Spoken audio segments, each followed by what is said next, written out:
2021 might not have lived up to be the savior of 2020 as we all originally hoped it to be, but you know what? At least the anime was pretty banging, right?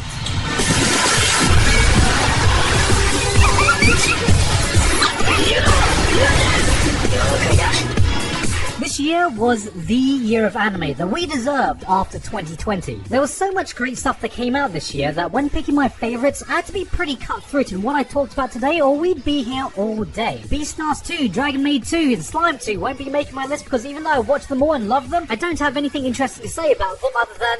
yeah, it's more of the same good shit, innit? Jujutsu Kaisen and my previous anime of the year, ReZero, pretty much continued what I said about them last year, so if it was a sequel or continuation I didn't have anything more interesting to add, it's cut. But before we get to the best shows I saw, let's see all the other amazing things that happened for anime in 2021. The year started off with X-Arm, an anime that broke new records by being one of the lowest rated anime to come out on release. An anime that had more bugs than Cyberpunk by a team that had never worked on an anime before. To the surprise of everybody, that made Berserk 2017 look like Violet Evergarden using animation techniques never before seen in the history of the medium.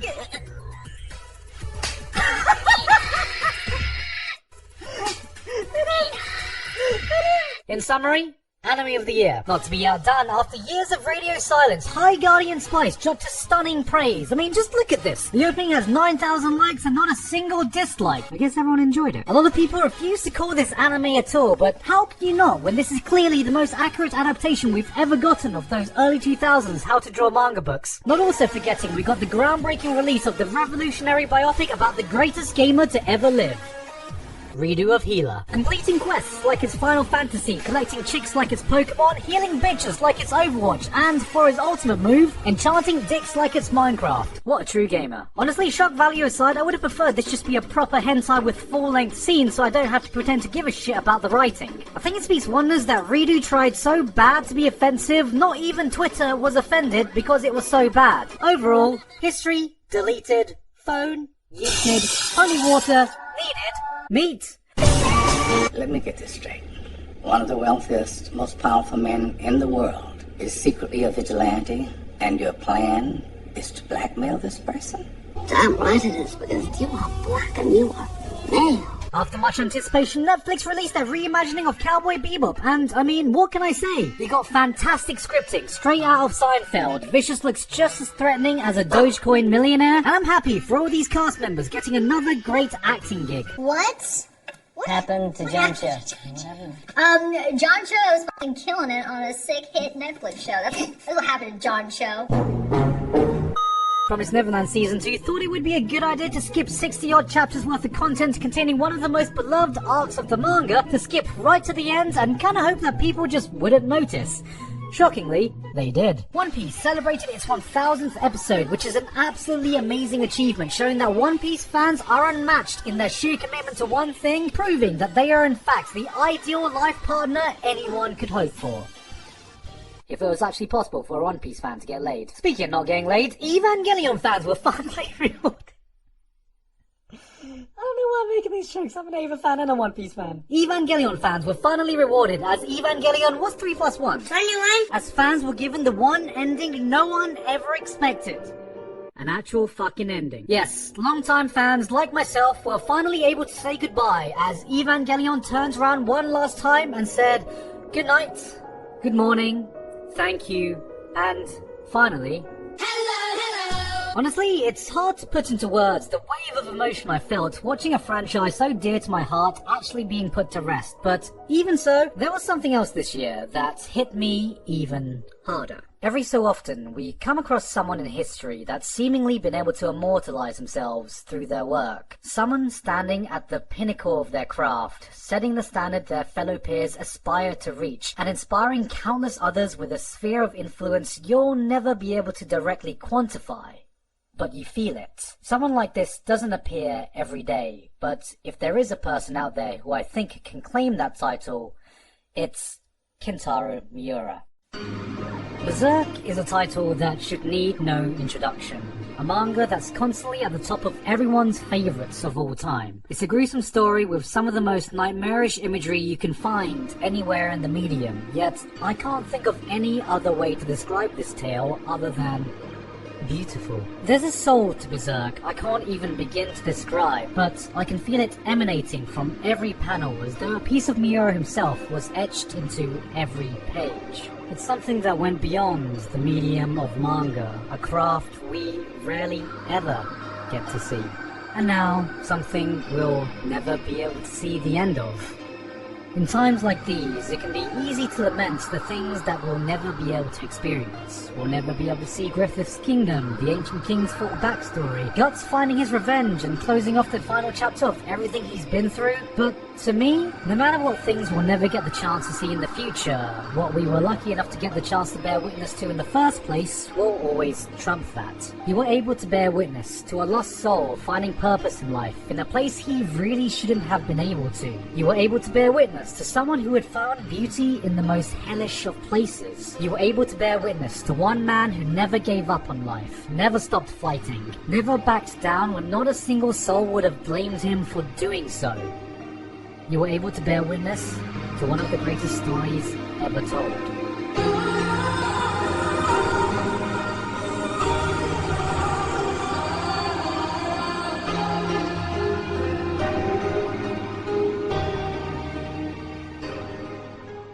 Alright, let's get to it.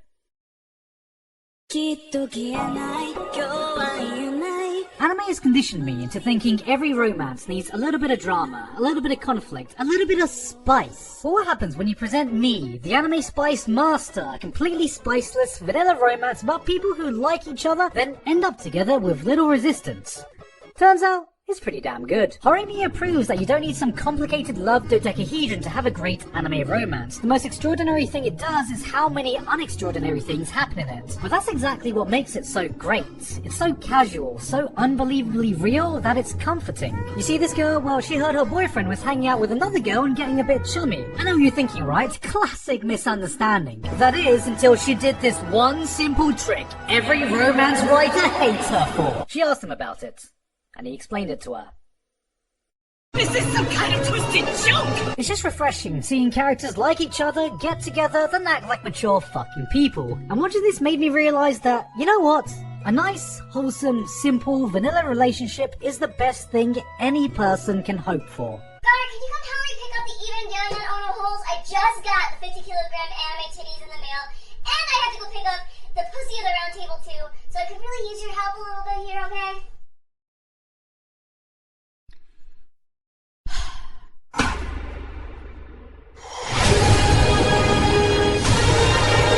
In a medium with some of the most decorated sci-fi shows of all time, you'd think it wouldn't take this long before some exec would have the realization of, maybe a Star Wars anime would be a good idea. Star Wars Visions is what happens if you give a bunch of talented creators and studios the budget and creative freedom to do whatever they want with an IP and see if they can deliver.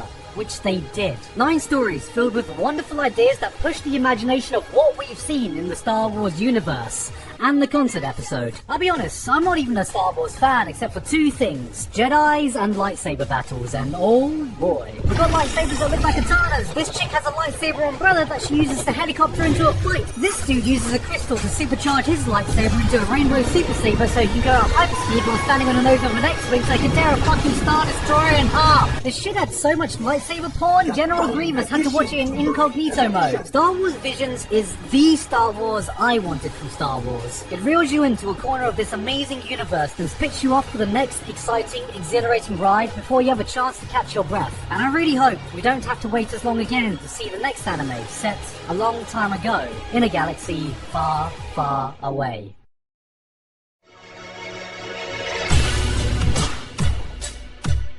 With the amount of sequels these days, it feels more like a quick cash grab. My gut reaction to seeing any continuation for a story that's already clearly finished is just stop it. The original Megalobox detailed the rise of Gila's show and his journey of winning the prestigious boxing tournament of Megalonia. And by the season end, everything was wrapped up. The character arc was complete, the plot threads were tied up, the story was over, there was nowhere left for this tale to go. Nomad was a sequel I didn't want or asked for, yet somehow it managed to exceed its predecessor in just about every way possible. Forget a boxing anime with some character development, this was a character-driven drama with some boxing in it. It took the hero it had so carefully built up and completely broke him. Depression, drug abuse, managing grief. This is Joe in Megalobox Season 1 and this is Joe.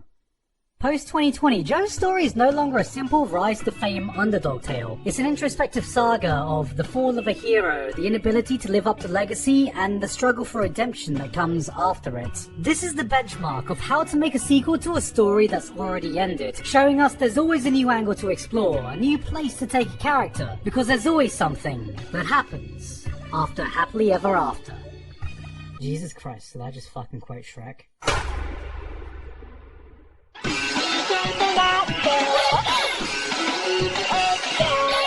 Wouldn't be a Giguk video without some anime girls, and 2021 saw the tale of two waifus on the opposite side of the spectrum I can't pick between. So I'm gonna cheat and put them in the same place. On one side we've got the cute but quiet Komi-san. She's hashtag relatable because she's a super introvert.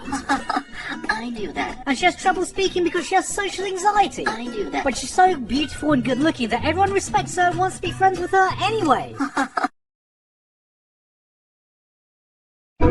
And on the other side is Nagatoro, basically just a doujin character who found herself her own anime with enough smug energy to power the entire nation of Switzerland. Before airing, these were the two anime girls that dominated every profile picture I'd see. I thought 2021 would be the war of the anime profile pictures, where Komi, Sims and Nagatoro fans would compete over which profile picture would get clowned on the most on the internet. Then, out of nowhere, NFT Bros appeared and went, hold my circus. Both of these shows follow its own simple formula that just works. Seeing Komi's journey of conquering her social anxiety just triggered this innate desire in me to protect at all costs. But the biggest surprise was Nagatoro. I thought this was only going to appeal to the average Discord user who has the aspiration to one day be stepped on. I mean, just look at this devious smile. Look at the way she's making this guy cry. Look at this face and tell me she didn't just post memes in general, the bitch. But seeing the relationship develop between the unlikely couple was just the most wholesome surprise for the year. The smile far exceeded the smug, and I couldn't help but get invested. It's just simple, pure, light-hearted fun on all sides of the spectrum, so what can I say except it's wholesome? What can I say except it's wholesome? Alan, cut that.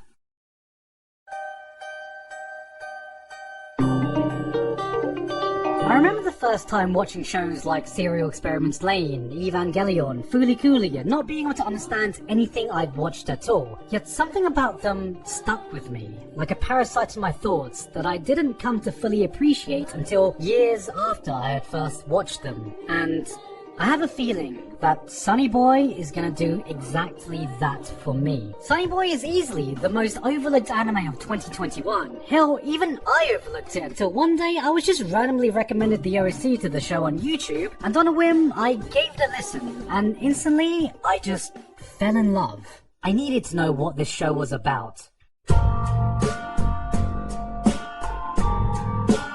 Sometimes you don't watch a show because of something concrete that you can verbalize, but because of a feeling it gives you, and I don't know how I can say that without sounding like some pretentious art snob, but I have no other way to describe it. Its complex, multifaceted message is hidden behind a web of story paths steeped in surrealism that I can't even begin to untangle. From the concept of death, to the inner depths of the human psyche, to the nature of life itself. It's not ideas that will immediately leave an impact on you, but ones that slowly soak and seep in over time. I'm not gonna pretend I understood everything about this anime, but I can already tell that part of it is gonna stick with me for years to come. I just finished the show a month ago, and I already feel nostalgic about it. It won't be appreciated immediately, but just give it a few years and I swear to God, this is one of those anime that will have aged like fine wine.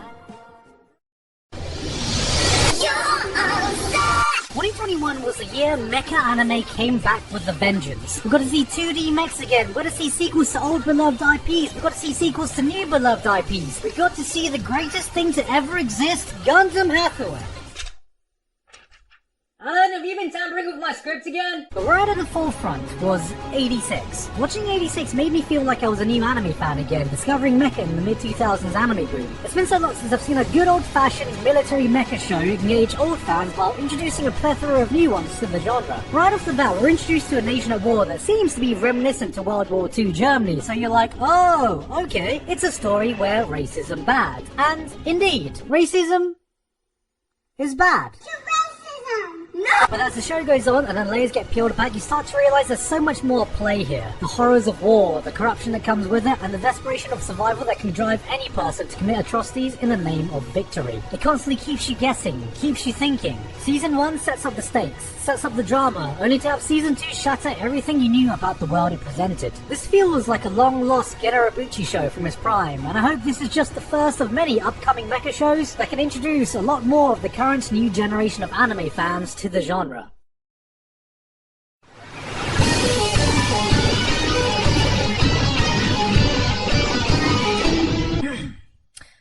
You JoJo, innit? If you think you can graduate from this school without kissing my cock, you are dead wrong.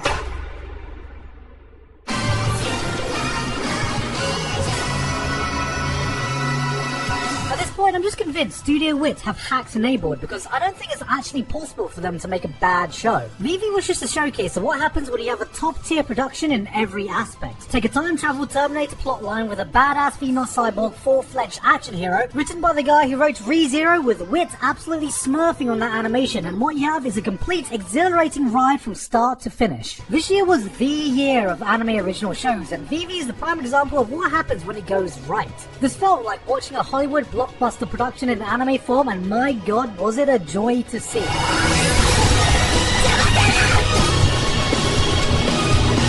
Pretty much the only negative thing I can say about it is that it does everything great, but doesn't do anything exceedingly great. Animation, writing, characters, music, this was a top contender for pretty much every category, while having a show or two that did a better job in one of those aspects. It's the master of everything, but grandmaster of none, and the fact that it's number 7 is more of a testament to how tough the competition was in the top 10, rather than how much of an all-around banger this series was.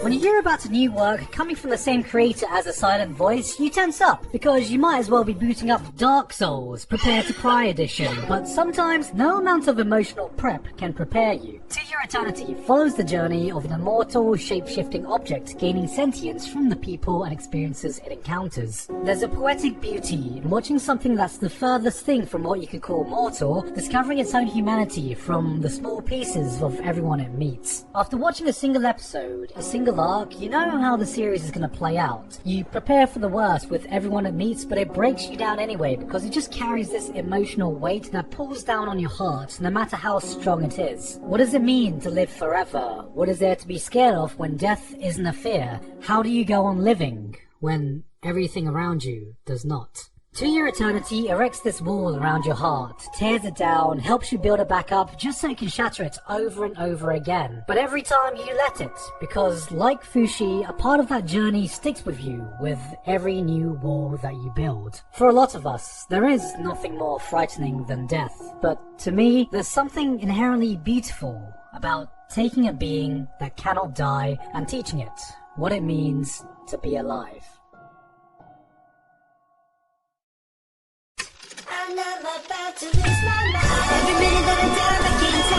For years now, Chinese animation has been knocking at the door of the anime community for one massive hit, one super sensation. And in 2021, we went, wait, is this what I think it is? A succulent Chinese meal? Link Click doesn't fuck around when it comes to introducing you to its premise. From the very first shot, we are shown the rules, we are shown the characters, we understand the stakes. The curtains roll, the stage is set, and you're thrust headfirst into a super wild ride. The concept immediately grabs you, pulls you in, and refuses to let go. You're put on the first episode, 5 minutes pass, and then you finish episode 5. Time travel is a concept that's been explored to hell and back, but it's genuinely refreshing and addicting when you find an angle that hasn't been done before, and Link Click capitalizes on this to the fullest. I know there's gonna be that one comment saying, hey Giga, this isn't really anime. And, well, I mean, you can watch the official Japanese Aniplex dub if that makes you happy, because I think this is just gonna be the start of high quality Chinese animation having more of a presence in the anime community. Years ago, I was Chinese.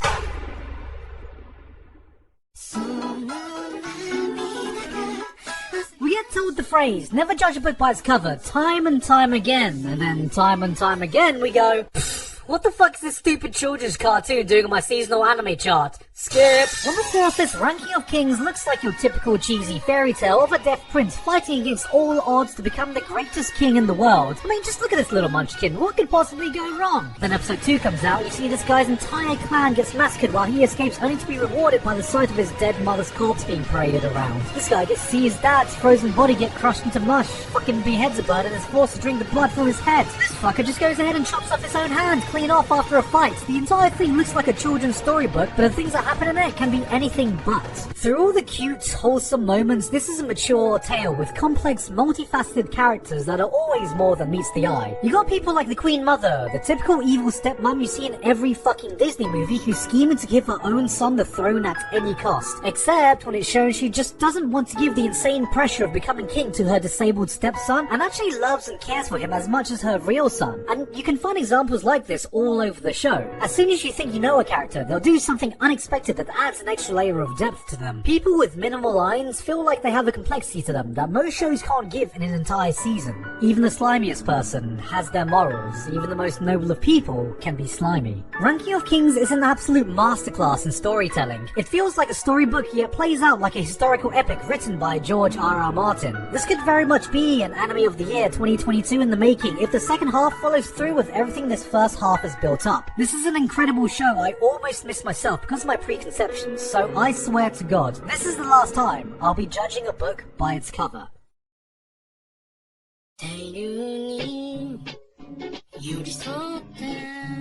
What is this stupid furry babe doing on my seasonal anime chart? Oh fuck. Odd Taxi cemented the sentiment this year that the best shows came from the most unlikely of places. On the surface, this looks like the furthest thing from Anime of the Year contender material, but Odd Taxi doesn't need fancy animation, aesthetic character designs, or a big studio budget behind it because it has the audacity to just try and carry itself with sheer, engrossing writing, which it does. When most shows fail to absorb you in a single plot line, Odd Taxi manages to engross you in 10, with grounded characters and dialogue so punchy it'll make you sit down and go, damn!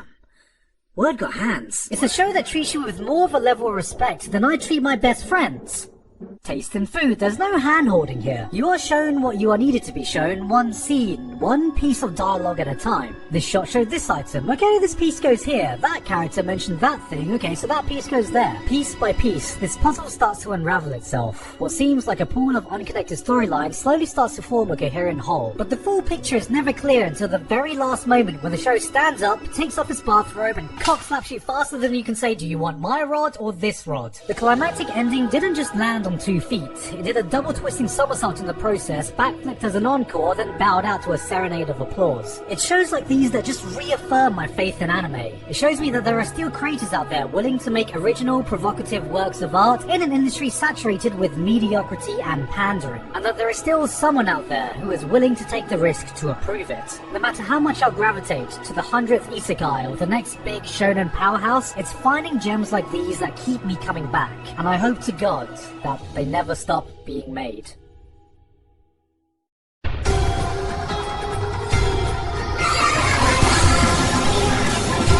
The ending of Breaking Bad, the original Star Wars trilogy, the conclusion to the Infinity War saga. I don't think in my history of being an anime fan has it felt like a show transcended from just being a simple anime to a full-blown cultural event, but that's exactly what I felt watching the final season of Attack on Titan. I went into the year thinking the hype couldn't peak harder than it did at the end of Season 3, but Attack on Titan Season 4 dropped so hard my grandma thought the Germans had come back. It's rare to see a series with the balls to attempt a story with the sheer scale and ambition of the plot on display here, and it's even rarer to see one that actually manages to follow through with it. To call this season a new look would be an understatement, because until you saw some familiar faces, no one would even blame you for thinking you put on the wrong fucking show, and even then you still probably wouldn't recognize them. Mikasa went, new haircut, who dis? Erin's gone from, hello sir, nice to meet you, to, oh Maria isn't the only thing getting smashed tonight. And Armin is finally taller than everyone else. The villains we hated are now our heroes, and the heroes we looked up to are now the villains. New characters, new settings, new conflict, an entirely new genre of show, and it somehow feels like this was the only direction the story could have ever gone. Just how? Seeing the evolution of Attack on Titan from season 1 has not just been a delight for recent shows I've seen, but one of the biggest delights I've had as an anime fan, period. Regardless of how it ends, this has done what few series will ever be able to do. And whether it lands on 2 feet or falls flat on its face this coming year, you bet your ass I'm gonna be chomping down on that popcorn the entire way.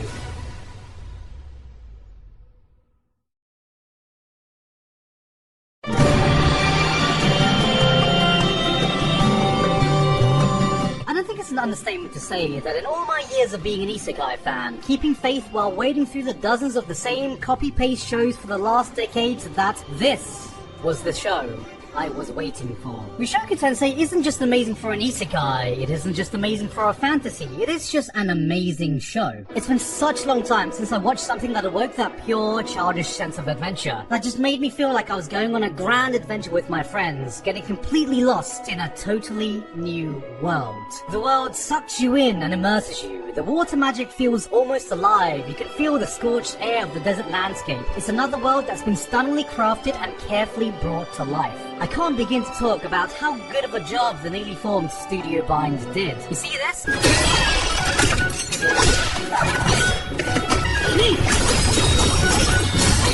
Yeah, this is just a throwaway training scene. This bread has more care put into it than the entirety of 7 Deadly Sins Season 3, but it maintains this quality through every second of its runtime. The series has the best action scenes, the best dance scenes, the best subtle character moments, the best bread scenes. But it goes beyond just animation. The music, the cinematography, the voice acting, they invented not just one but 2 made-up languages for different races of this fictional world, which can and has been translated, which is absolutely insane. There's an episode which is like 80% spoken in made-up languages just to further immerse you in this world. Studio Binds poured their fucking hearts into every single little detail, and it shows. Each frame has more love and care put into it than most anime get in an entire season, but behind this masterful craft, there's also just a real heart behind the story being told here. Being a part of Rudeus' long journey of learning from his mistakes of his previous life is just an absolute joy to be a part of. There are many things about our protagonist that will understandably put people off the show, and look, I get it, and I don't stand behind it either, because let's not forget, he's this guy. But the series never lets you forget how flawed of a guy he is, and every tiny lesson he learns, every small thing he does to change his actions for the better, just makes you want to stand up and go, yes! That's it! That's what I'm talking about! This isn't a show where I found myself projecting on the main character, but instead cheering him on to become a better person. This is no longer the self-insert isekai, it's a self-reflection isekai, and I think this is true for every single person in the show. His dad? Kind of an asshole, but learns from it because parents are still human after all. Eris? Well, she's your typical short-fused, violent tsundere bitch you've seen in every other anime, so what happens?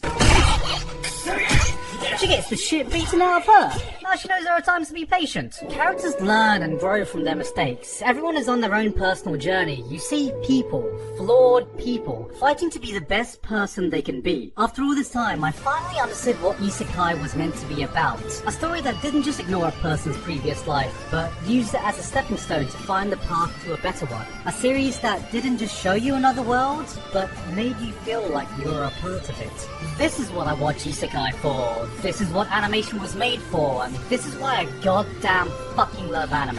Isekai trash? Nah. I only watch isekai treasure.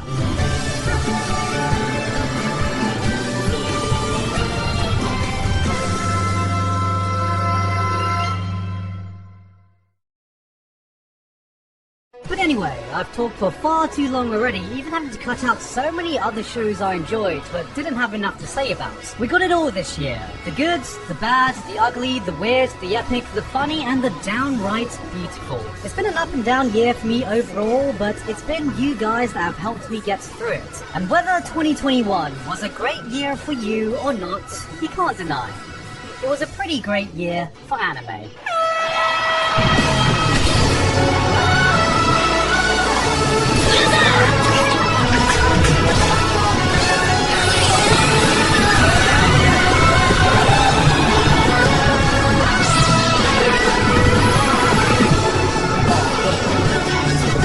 Hello guys, hope you're enjoying the new year so far. thank you very much this month to Alpha Sigma, Basil, Dysfunctional Degenerates, Elifol, Ayvida, Jeff, Lavados, Manapla, Kane Patchett, Pony Star, Walter, and everyone else, my patron, for helping to support me for this month and making this video possible. You know what, guys, before you comment, I do have one little addition I wanted to add to the list, because this was way longer than a lot of my usual videos, so I had to cut some stuff out. And so I wanted to give a shout out to Arcane, because I know it's technically not anime, but as much as I loved Mushoku Tensei, if Arcane was an anime, it would probably be my anime of the year. If not, it's definitely my animation of this year, and I'm sad I had to cut it out, but I didn't want to keep you guys waiting any longer for this video. Also, if you enjoyed my rundown of the top anime of this year, then you'd probably be interested in what I vote for the Anime Awards this year. And literally, as I'm recording this right now, Crunchyroll just released their nominations, so I'm going to be doing a live stream, just going through all the nominations and picking who I'm going to vote for. That's going to be on Monday the 24th of January, so if everything goes to plan with the schedule of this upload, that should be tomorrow or the day after. Touch wood, because I'm filming this a few days before. Anyway, that's it from me for today. Hope you enjoyed the video. Hope you've had a great 2021, and let's hope 2022 treats us well. I've been Giguk, and I'll see you all next time.